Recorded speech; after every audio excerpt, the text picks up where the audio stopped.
Yo. All right. So we're gonna go and continue the learning with the ChatGPT. Today, what we're gonna do is, with God's help, we will start learning the Rambam's introduction to the Mishnah. All right. So the start. So uh, the Pirush, the commentary begins and starts like this. אוקיי, הקדמה לרבינו משה בן מימון זכרונו לברכה מסדר זרעים. הנאום יהודה בן שלמה הספרדי הידוע חזירי. בן חזירי. So his father's name was Khaziri. Absolutely. Diving into the Rambam's introduction is a great idea. The introduction to the Mishnah by Maimonides of the Rambam is a classic text, and it really sets the stage for understanding Alright, this cool. whole Hold up, approach. hold up, hold up, hold up, hold up. Okay. Hold up. Let's learn. Let's find this. Alright. So first of all, who was this Yehuda ben Shlomo Hasfaradi Hayadua? Yeah, of course. Let's break that down. So, the name you mentioned, Yehuda ben Shlomo Hasfardi Hayadua, is essentially a way of identifying the person who transmitted or was involved in the introduction of this text. And it's basically saying he's Yehuda, the son of Shlomo, who is known as the Spaniard, meaning Hasfardi, and he's a known figure. Now, the Ben Kaziri part is just part of his lineage. So basically, he's giving you his full lineage and saying this is the person who's passing down or introducing this commentary. So just a way of giving you a little bit of historical context on who that figure was. Who was he though? Yeah, so to put it simply, he's basically a historical figure who was part of that chain of transmission of the Rambam's works. In other words, you can think of him as someone who was known in the scholarly community, and he was kind of a link in the chain of preserving and transmitting these texts. So he's not necessarily super famous in his own right, but he's known in this context as one of the people who help carry on the tradition. Alright. So נקראתי בעיר מרסיליה אשר על מבואות ים יושבת. אשר מבואות, okay, so how would you explain on the מבואות? Yeah, absolutely. So that phrase basically means in the city of Marseille, which sits on the seashore or by the harbors. The word mivald here is referring to like the approaches or the entryways, in this case, to the sea. So it's just a fancy way of saying that the city of Marseille is located along the coast, right by the sea. So it's just a little geographical note to let you know where it's all happening. Marsi how do you say Marseille? It's in France, no?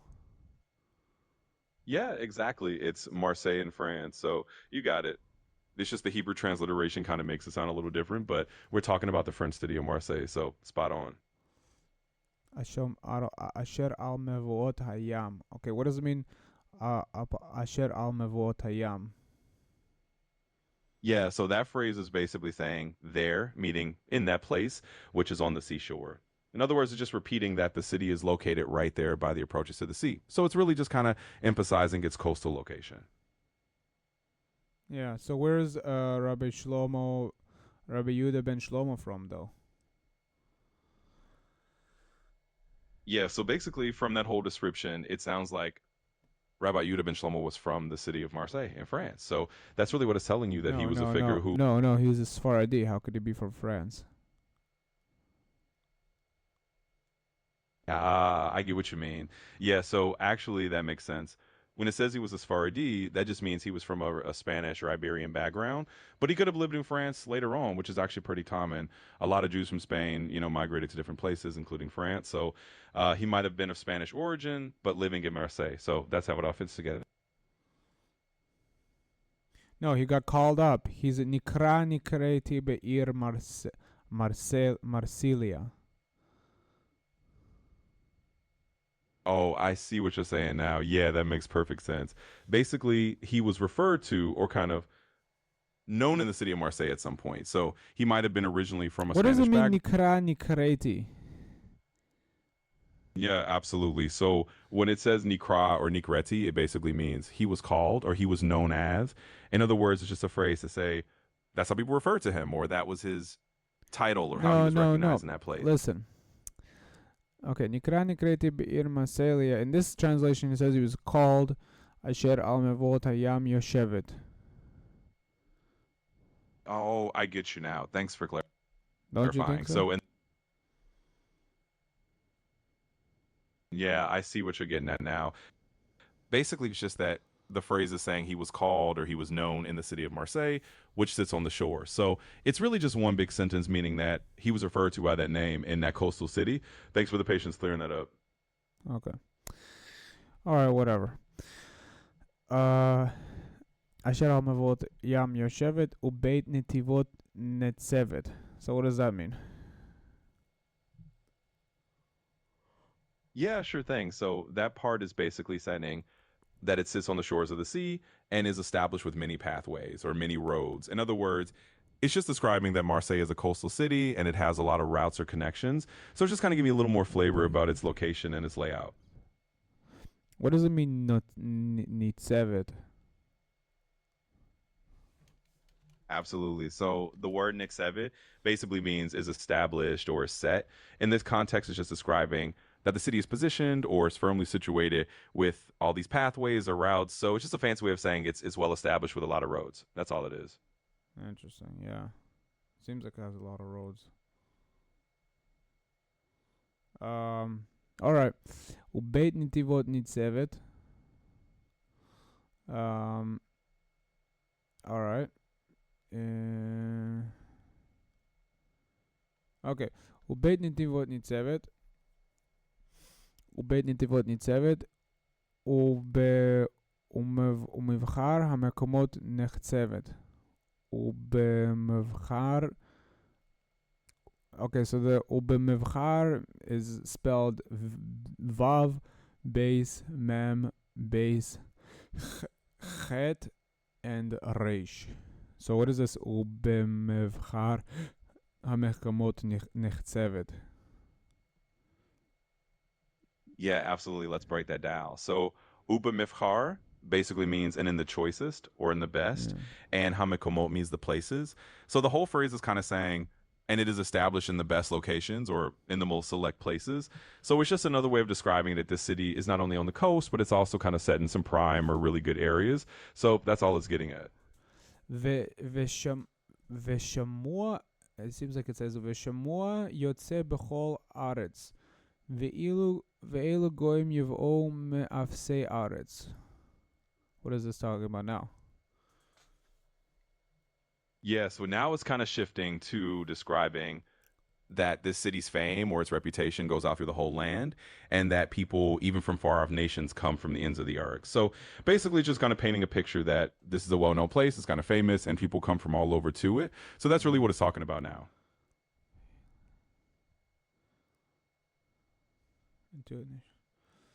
And to it nations shall come from the ends of the earth.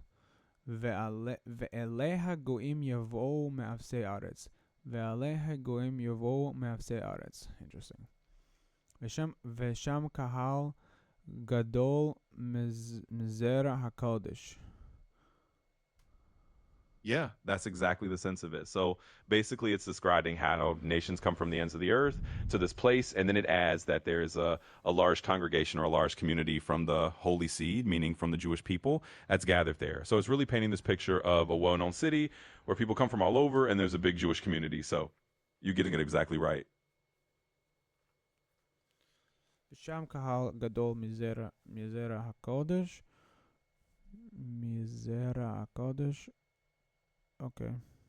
And there's a Greek congregation from the seed of the holy people. ושם קהל גדול מזרע הקודש. עובדי עבודת הקודש. מלאכת השם. מלאכתם מלאכת השם. Exactly. You're on the right track. So it's basically saying that there's this large congregation from the holy seed, meaning the Jewish people, who are serving the holy service of God's work. So it's just kind of a fancy way of saying that there's a big holy community there dedicated to divine service, and that's really what it's describing now. מלאכתם מלאכת הקודש. מלאכתם מלאכת השם. אוקיי. מלאכתם מלאכת השם, ובערב ובבוקר שתולים בבית השם. Absolutely. So that just continues the same idea. It's saying they are doing the work of God, basically serving in the holy service. And then when it says in the evening and in the morning, they are planted or rooted in the house of God, it just means they're regularly devoted to worship and in the house of God day and night. So it's just kind of painting a picture of a very pious community. בערב הבוקר שתולים בבית השם. Okay.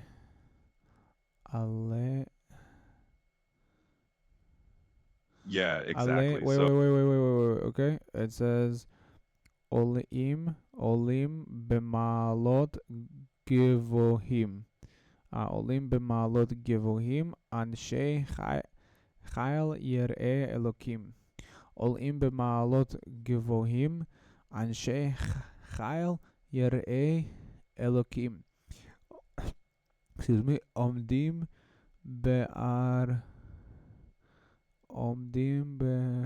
let's see. עומדים בארחות יושר ומעמידין. עומדים בארחות, and they stand בארחות יושר ומעמידין. Alright. Absolutely. wait. עומדים בארחות יושר uma'amidin. Standing in the paths of uprightness and upholding them. Uma'amidin. Omdim ba'arachot yosher uma'amidin. And upholding them. Uma'amidin. Umal'in ko... yeah, you've got it exactly. Hold up. No problem. I'll hold on. Just let me know whenever you're ready to continue. Okay. Uma'alim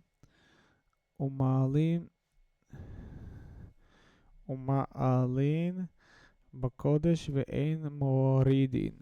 ומעלין בקודש ואין מורידין. Okay. מעלין בקודש. Let's see. How's it here? מעלין בקודש ואין מורידין. They rise in holiness and do not lower them. Do not get lowered in holiness. God forbid. Ma'alidin v'tehe alai sham, and there was upon me there the hand of my masters, the nobles, both one renowned at the beginning for wisdom and its knowers. Okay, hold on. And they rise in holiness. Exactly. And there was upon me the hand of my masters. V'tehei alai sham yad rabotai. It's atzileha veshueha. Okay, what does it mean? Atzileha veshueha though. Yeah, so Atzileha means its noble or its distinguished ones, and Veshueha means its renowned ones or its famous people. So basically, that phrase is just saying that the hand of the masters, the nobles, and the well-known leaders were upon him. In other words, he had the support or the influence of these respective figures. So it's just a way of saying he had some backing from important people.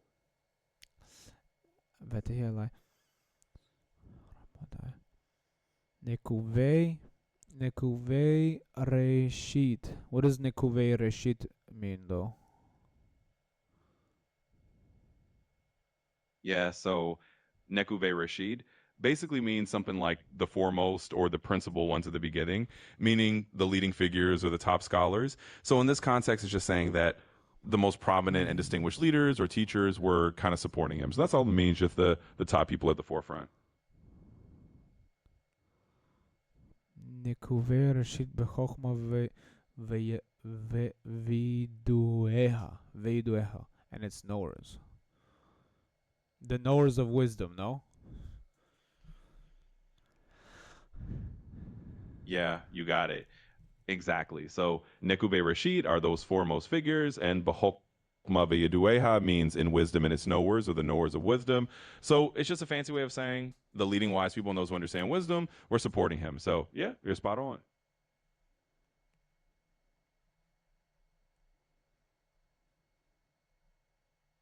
לפרש להם בלשון הקודש פירוש. Okay. ותהי.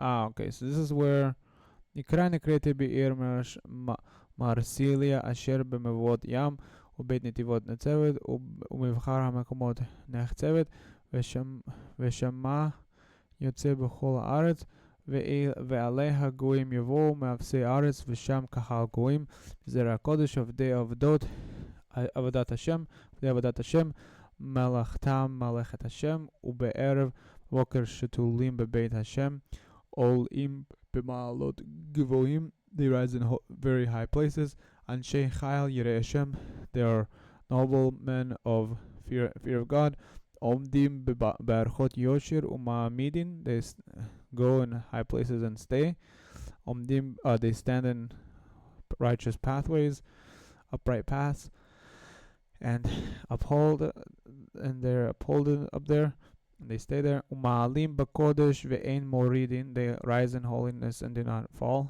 ותהי עלי שם יד רבותי אציליה ושואיה ושואיה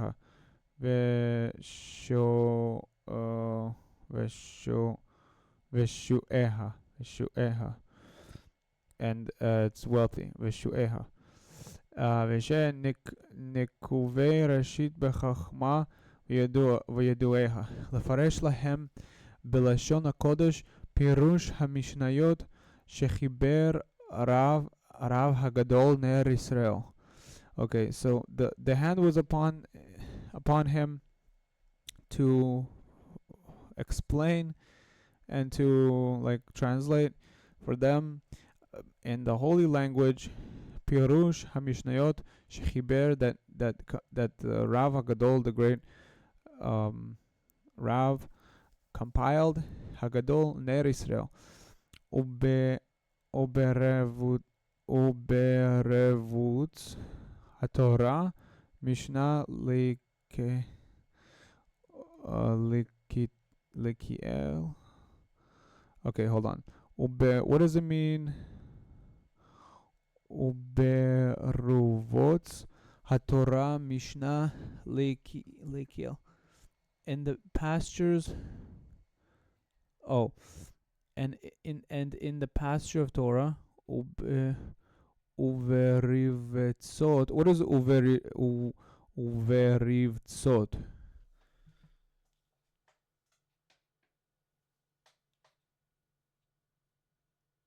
Absolutely. You're really getting into the nuances here. So Uber Repsod is a phrase that basically means in the pastures. It's kind of a metaphorical way of talking about the fields of Torah learning. So when they say in the pastures of Torah, they're talking about the realms of Torah study. So really it's just a nice poetic way of saying that in the world of learning Torah, he was explaining the Mishnah that this great rabbi compiled. So it's just a nice little metaphor. Okay. Uverivtzot HaTorah Mishnah Likutiel. Likutiel was the name of Shlomo, no?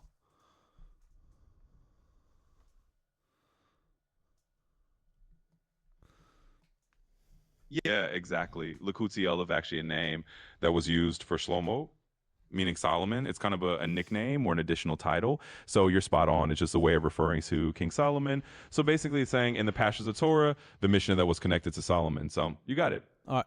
Hu etz hadat asher tavahu le'inaim. This is the etz hadat that is like very like desirable to the eyes. This is the tree of knowledge that is desirable to the eyes. Kegon Hashem Aretz Kegon you know, that is, yeah. Uh, okay, hold on.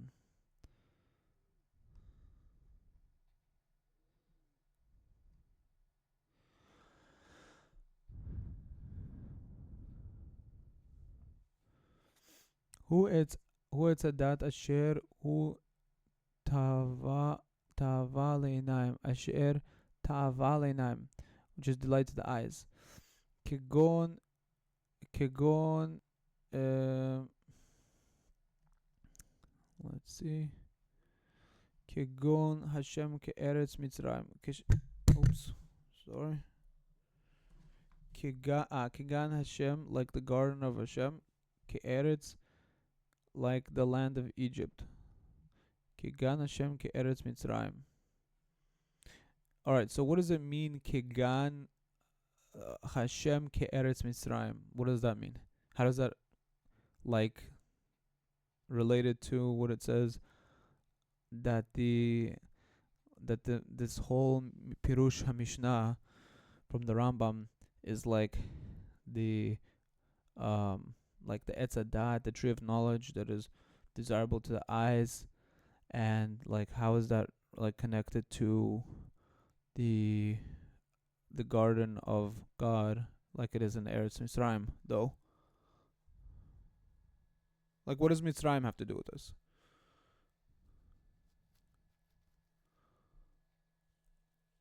Yeah, absolutely. That's a great question. So basically, that phrase is using a kind of poetic analogy. It's saying that this commentary of the Rambam is like something that's delightful to the eyes, kind of like the Garden of God. And then it says, like the land of Egypt, which is really just a biblical phrase that means it's a place of abundance or fertility. So it's kind of saying that this commentary is like this lush, fruitful, delightful thing, just like the Garden of God, and it's as rich as the land of Egypt once was. It's just a Okay. poetic way of saying it's something really. Okay. Asher aleha mizor atamud. Asher aleha mizohar hatamud menorot. Okay, hold on. Ha'ala mizor asher he'ela, which has brought forth the radiance of the Talmud, its lamps. Sher he'ala mizor haTalmud menorot. Sher he'ala mizor, that brought forth from the radiance, mizor haTalmud, that was brought from the radiance of the Talmud, menorot, that brought, dang, that's crazy, that brought the Asher he'ela mizor haTalmud menorot, that like brought menorot from the radiance of the Talmud.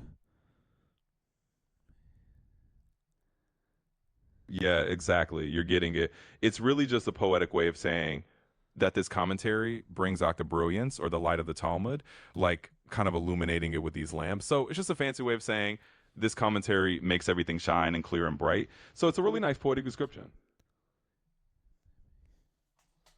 Yeah, that's cool stuff. Vehayu lemeorot, and they became as lights. Vehayu, vehayu. Excuse me. Vehayu lemeorot. Okay, but what became lamp? What is vehayu lemeorot? Like, okay, menorot vehayu lemeorot. The menorahs became uh like luminaries of light. Yeah, you got it. It's basically saying that these menorot, these lamps, became like luminaries. In other words, they became sources of light. It's just a poetic way of saying that the commentary turned into something that illuminates and enlightens people. So yeah, it's just a nice metaphorical way of saying it became a real guiding light. Um, lip Lifkoach einaim ivrim. Lifkoach einaim ivrim, to open the eyes of the blind.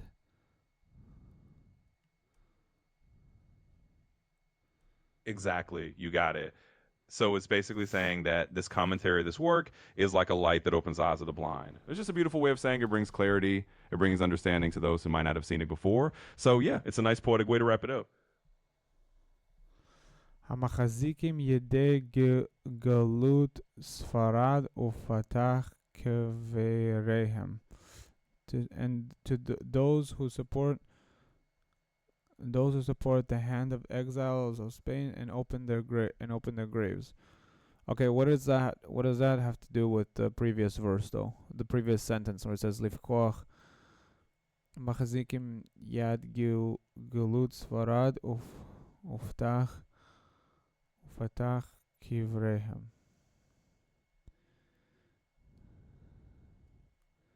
Yeah, I get what you're asking. So basically, it's just continuing the metaphor. It's saying that this commentary is not just opening the eyes of the blind, but it's also kind of helping those who are in the exile of Spain, meaning the Jewish community that was exiled, to kind of open up their understanding, almost like opening graves, meaning bringing things back to life. So it's just a metaphorical way of saying this commentary is enlightening people who have been in a kind of darkness or exile and is giving them new understanding. So it's all just a continuation of that metaphor.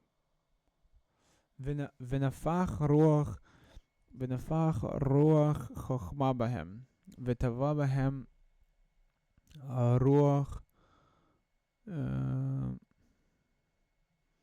So and he breathed into them a wisdom, a spirit of wisdom.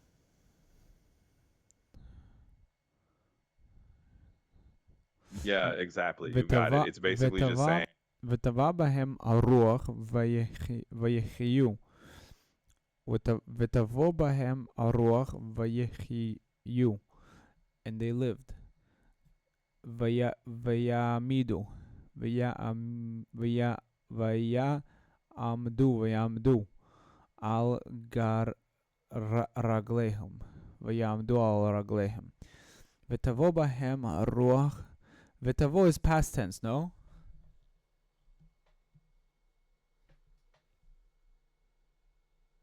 Yeah, absolutely. You got it. So it's basically saying that a spirit came into them and they lived and they stood on their feet. And yeah, Vetzavo was just past tense and it came into them. So really it's just this image of bringing them to life with wisdom, letting them stand on their own.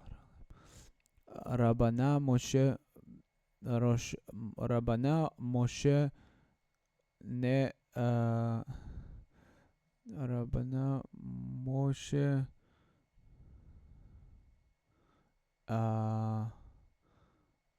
Rabana Moshe Nero Yair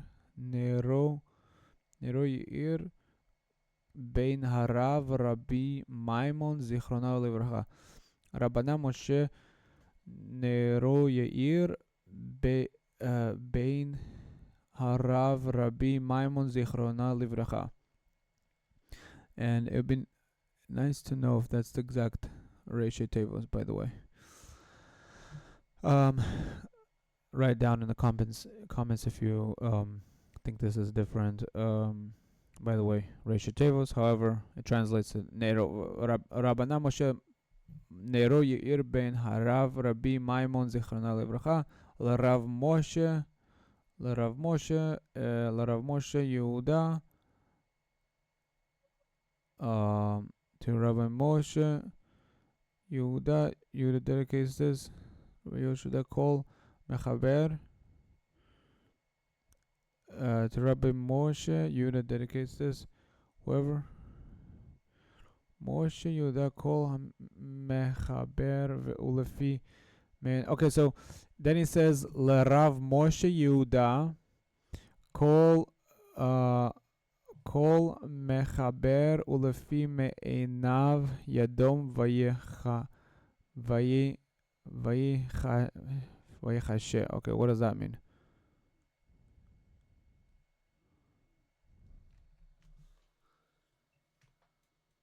Yeah, absolutely. Let's break that down. So when it's saying L'Rav Moshe Yehuda, it's basically addressing Reverend Moshe Yehuda, and Kol Mechaber means every author. And Lefima Einav, Yadom is kind of a poetic way of saying according to his own insight or his own view, let him judge or let him consider. And Vayekashe means let it be considered. So basically, it's just a way of saying according to the understanding of each person, let them consider it and let it be evaluated. So it's just kind of a fancy way of saying everyone should judge it according to their own understanding. Who's Rav Moshe Yehuda though?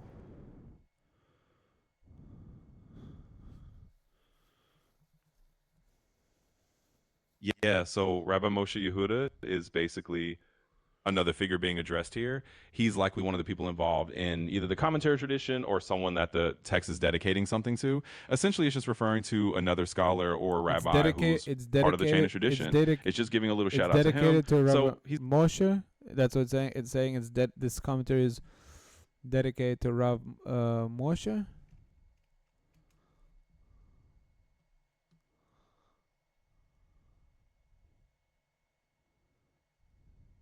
exactly, you got it. It's basically just dedicating this whole commentary to Rabbi Moshe. So Okay, it's just a so way of saying it that says this work is in his Rav honor Moshe. or Okay, it's dedicated to him as saying a to teacher Rav or a respected Moshe figure. Yehuda, Kol Mechaber, every author in comparison to him, and according to his discernment, one would be Rav Moshe Yehuda, Kol Mechaber, Ulefi Meinav, Yadom Vayechashe. Vayachashe. Lerav Moshe Yehuda, Kol Mechaber, and every author, Ulefi Meinav, Yadom Vayechashe. So, so meaning he's giving this to Rabbi Moshe. He's giving this to the tribe of Yehuda. He's dedicating this to Rabbi Moshe, to the tribe of Yehuda, and every author in comparison to him and according to his discernment, one would be still and silent.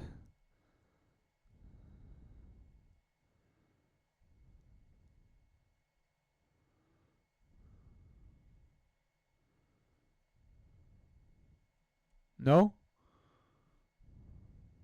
Yeah, you got the idea. It's basically a very respectful dedication to Rabbi Moshe, and it's saying, in comparison to him, What? What? What did you say?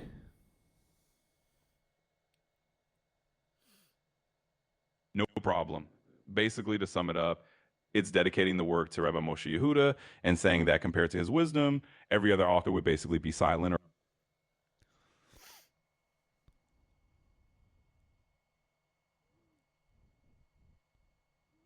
yeah, let me simplify that. Basically, it's just saying that this commentary is dedicated to Rabbi Moshe Yehuda, and that in comparison to his level of wisdom, any other author would kind of fall silent. It's just a way of showing a lot of respect and saying he's really the top. How do you know that Rav Moshe isn't talking about the Rambam, like to Rav Moshe, or to Rav Moshe?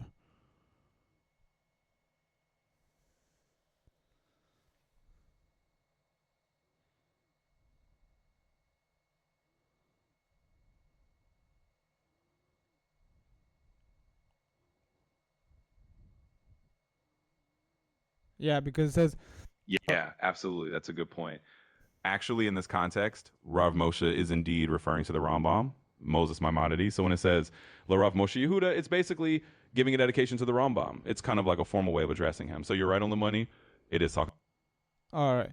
So Rav Moshe, but then it's a period. So then it says Yehuda, Exactly, Kol. because it mentions the Yo yo Rambam yo earlier, yo yo yo and it's yo yo yo basically yo. dedicating the commentary to him.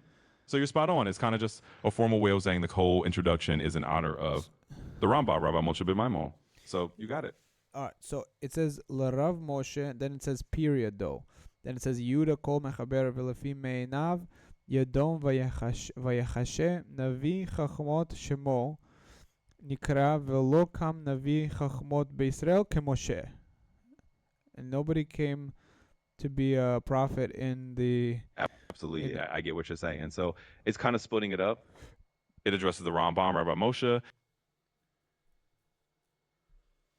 and then he compares him to Moshe, meaning Moses.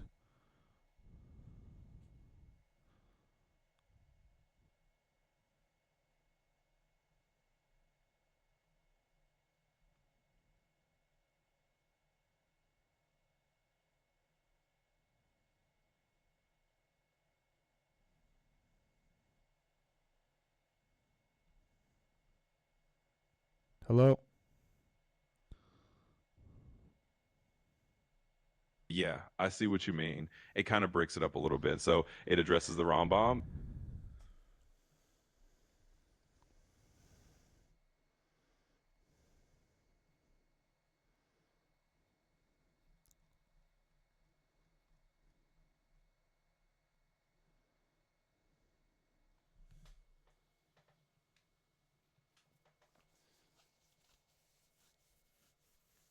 What is it doing?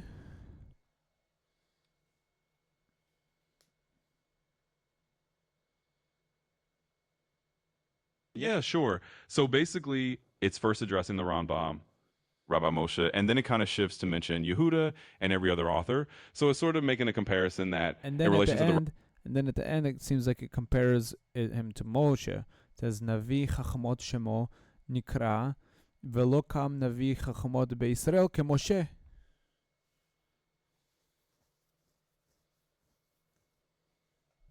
exactly, you're spot on. It's kind of wrapping it all up by making this comparison and saying, he's called a prophet of wisdom, and there hasn't a reason a prophet of wisdom in Israel like Moshe. So it's kind of putting the Rambam in this really high regard, comparing him to Moses in terms of wisdom. So yeah, it's just a really nice way of closing out that dedication and showing how respected he is. Okay. Shkor. All right. So, with God's help, we will continue in the next couple of videos. We did a little bit of the introduction of the Rambam's. It seems like it's the translator of the Rambam. Pirush Mishnayot. Introduction to Mishnah. So, with God's help, we will finish this next. We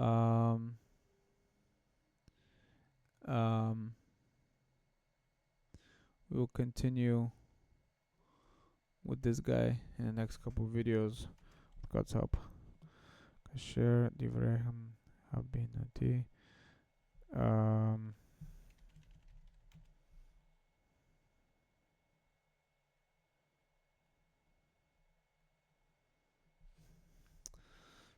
Okay, let's see. Interesting. Alright, you guys. We're gonna continue with God's help next video. Keep learning. With everybody. Alright, you guys. See you guys with God's help in the next video. Alright, see ya. Peace.